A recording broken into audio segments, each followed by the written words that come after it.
Now there was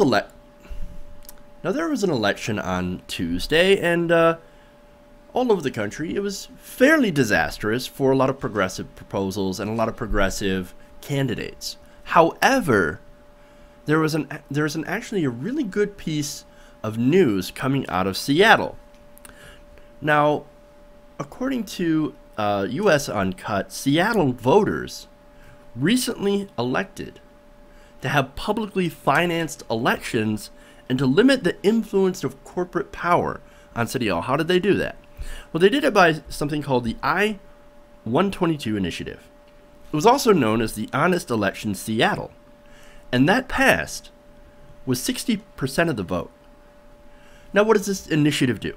Well, it provides $100 in what's called democracy vouchers, right, for each of Seattle's 400,000 plus registered voters.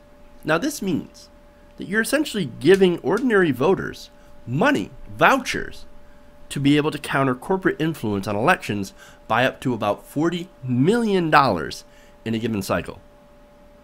Now, where does this funding come from? Well, this actually comes from an $8 property tax levied on homes, get this, worth over $400,000 or more.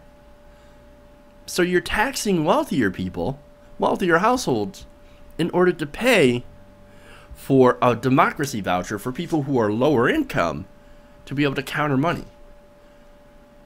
That's a fantastic idea. Now, that's not the only thing I-22 actually does. Now, it also prohibits corporations that do more than $250,000 in annual business with the city from donating to local political campaigns. Oh, if you get more than $250,000 in business with Seattle, sorry, dude, you cannot donate to a political campaign. Can't do it. Can't do it. It also outright bans all donations from corporations that put more than $5,000 a year into lobbying elected officials. Oh, that's awesome. That's awesome. Now, Sightline, which looks at political campaign spending, discovered that 22 of the biggest corporate donors in Seattle had actually won $84 million in contracts from the city of Seattle between 2013 and 2015. So they had a problem. They saw this problem of corruption. They saw this problem of corporate donations. How you give money to certain politicians and you get massive, massive contracts from the city to do things. Well, the voters look at that and they're like, well, that sucks. That's not democracy. That's a problem here. So they voted to restrict that.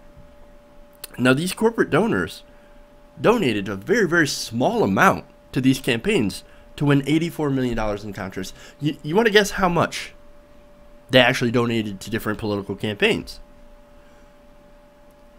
Just to give you an idea of how cheap these politicians go for, these 22 biggest corporate donors only donated about $28,000 to different candidates in municipal elections and coupled with lobbying.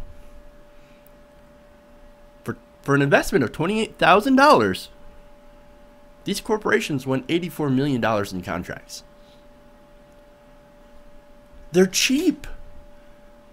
Not only do they get a massive payoff, but the politicians themselves are incredibly cheap. Oh, that's amazing. That's amazing.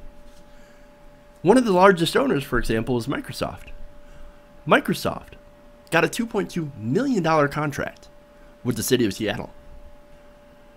And that was just from a contribution to Ed Murray's campaign, which is the mayor of Seattle, of $4,600. Look at that return on investment. Look at that. With such a high return on investment, it's a no-brainer. It'd be stupid not to buy off politicians from a business standpoint. This is what incentivizes large corporations to buy off our politicians. They're so cheap. They're so cheap. And they buy them right off. It's so hard to ignore that there's some sort of that there's a correlation here, right? You give money to a politician and they end up paying you back in large contracts with the city where you make millions of dollars. Millions of dollars. And for these companies that do this, well, why would they invest in their workforce or infrastructure when you could just bribe a politician for incredibly cheap and make millions, if not billions, in your investment? So much cheaper than raising your wages for your workforce. So much cheaper. Or actually making a better product. No. What we're going to do is we're going to bribe a politician and we're going to make bank. It has become a business expense in itself. Once again, it would be a no-brainer to not take part in this system if you're a large business. And that is what's wrong. And that is what Seattle voters saw and voted against.